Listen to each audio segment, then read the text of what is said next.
Before I get into my video, I want to say you guys will have to excuse my smoke alarm in the back. I know it's been kind of present in some of my recent videos, but to be honest with you, I have high ceilings and I haven't felt like getting my ladder and climbing up there like a Ninja Turtle to change the battery. So, you guys have to bear with me, but it will be corrected soon. That being said, there's been a couple of blockheads that have been in my comment section telling me about my smoke alarm. And what I find to be funny about that is that you can listen to a whole video and the only thing you have to comment about is a smoke alarm. But that just goes to show you how ignorant people are nowadays and how people pay attention to some of the most stupidest, irrelevant things that we could pay attention to opposed to what we really need to give focus to, which is bettering our society. But I digress. But if I see anybody commenting about the smoke alarm again, I'm going to block you. Point blank, period. But on to what I really want to talk about. I saw an article on Michael Eric Dyson, and he basically was speaking of Hillary Clinton. He was saying that she could possibly be a better president for black Americans considering she has this thing called white privilege here in this country.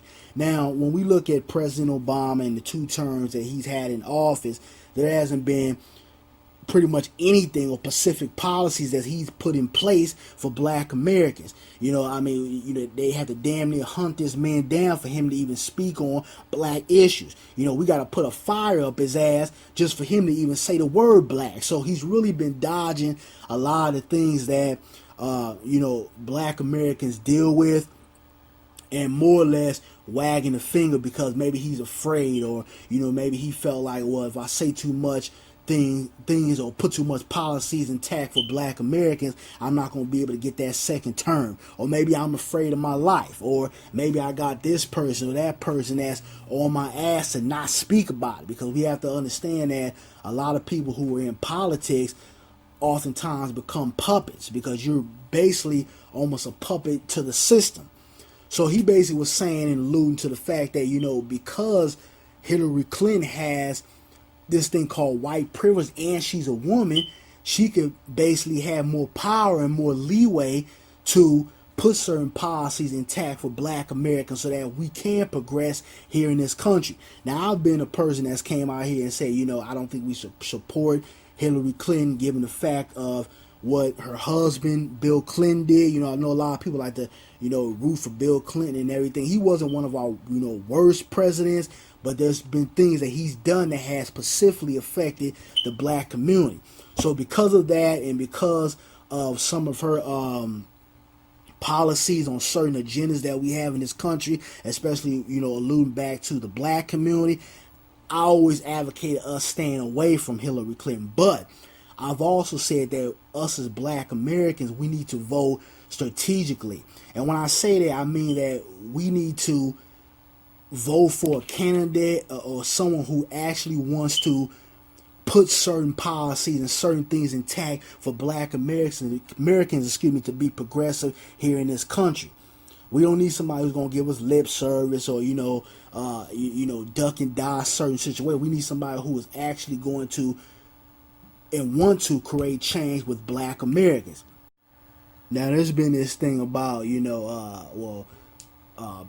voting doesn't matter, or, no matter who we vote for, things are not going to change, or you got people out here, basically just trying to get black folks not to vote. When in reality, a lot of these people don't understand the way politics work, and they don't understand that voting does matter. So the last thing we should be saying is that we're not going to go out and vote, because when you don't go out and vote, you're basically giving the so-called dominant society and the powers to be of this country the privilege to do what the hell they want and dictate your life. So, people really have to educate themselves on politics. But I'm going to go ahead and play this interview of Michael Eric Dyson talking about Hillary Clinton. And I want you guys to give me your feedback, your opinions. This video is not just strictly what I think. I want to get, a perspective from you guys. Do you think Hillary Clinton could be someone that we could possibly put our vote towards if we demand certain things are done here in this country? But you guys give me your feedback. But do you think that Hillary Clinton is, just by virtue, of course, of being married to Bill Clinton, is some of his bad policy here in relation to minority communities. Is that reflected onto her now? Is that part of her journey or evolution? Sure. I mean, she's got to confront it, not simply because, wait a minute, let's not be sexist. She was the first lady. He was the president. We acknowledge that. But she also stumped on behalf of many of those policies. She also made it a vocal part of her own performance in office as First Lady, and subsequently to say that these were policies that needed to be defended. So yeah, she's got some mea culpas to make in that sense, but she also, I think, has learned firsthand and has admitted, you know what, that crime bill was horrible. The stuff we did, it was bad. When she was confronted by Black Lives Matter activists, yes, that it's wrong. So yes, she has to convince many African American people, especially younger ones. Black Lives Matter young people don't owe her anything. They don't feel they have that connection. Older black people, the black old guard, has a connection with Hillary Clinton. I was with her in Atlanta. They love her. There ain't no convincing But they also that's abandoned necessary. her in 2008. Well, they had the black man coming. I mean, if you've had 43 presidents who were white, and then you have a black man running who's credible, who speaks to your interests, and who has earned your support, because initially, as you know, most black people were the Hillary Clinton. But when he won Iowa and proved he could be a winner, and he began to speak the language of African American people, they switched over. So they abandoned her because they had the first shot of making it to the office, riding the coattails of a black man who was poignant, brilliant, insightful, compassionate, it seemed, and empathetic to the interests of African American people. But is there bad blood there, or does Hillary Clinton not really have a choice, right? 'Cause Well, she needs this support. She definitely needs the support, and I think she's a grown woman. She understands this is the game. It's like The Godfather. This is the life we've chosen. So this is the political life that they've chosen. She understands that John Lewis had to go. I dig you, I love you, but I got to really ride with this first black president. She understood that. The existential circumstances of blackness in the context of the first legitimate, credible man who could occupy that office was something of an allure that was too powerful to resist. And so I think at that level, I don't think there's too much bad blood. And then when I spoke to her, there appeared to be none at all. On the issue of race, I want to Yes. read another piece here, or another excerpt from your piece, comparing Hillary Clinton and Barack Obama. You write, she can offer strict attention to policy that unapologetically plays to black needs without ever feeling pressure, as Obama has, to disown, to begrudge the style of explicit black advance. Is that really possible, though? I mean, let's not forget that you still have Congress that you have to deal with, right? You still most likely will have a Republican-dominated Congress that you have to deal with and get this legislation or these issues passed. No, it's a great point. I'm not suggesting in a kind of willy-nilly fashion she can go in there and just say, look, I'm going to deal with these issues. Every president, as Barack Obama has done, as the president has done, has tried to disguise or at least engage their policy in a fashion that would be palatable to the people who oppose them. I get that. But she won't have to make apologies in advance, a priori, as the condition of putting the policy forth that it's not about black people. It's not about, look, if we've got disproportionate numbers of black people who are suffering, the American president should address an American problem.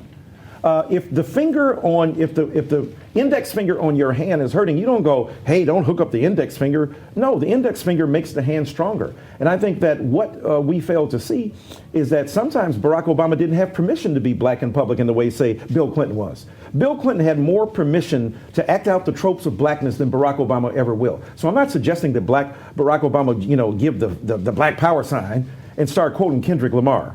Although I'd like to see him quote Kendrick Lamar. But what's interesting is that he could say that I believe in targeted policy that directs its interests toward those who are most needy. And in this case, the most vulnerable happens to be African American people. The failure to acknowledge the need for targeted policy, and he got that from William Julius Wilson, the great sociologist at Harvard, but even he changed his mind. He says, I've changed my mind. I think you have to have directed, targeted policy toward those who are most vulnerable in order to lift them up. Now, you don't have to go out and announce it in dramatic fashion, but I think Hillary Clinton doesn't bear that guilt, doesn't bear that consciousness, doesn't bear that kind of charge to be made. Hey, you're trying to hook up your people. Well, black people are not her people.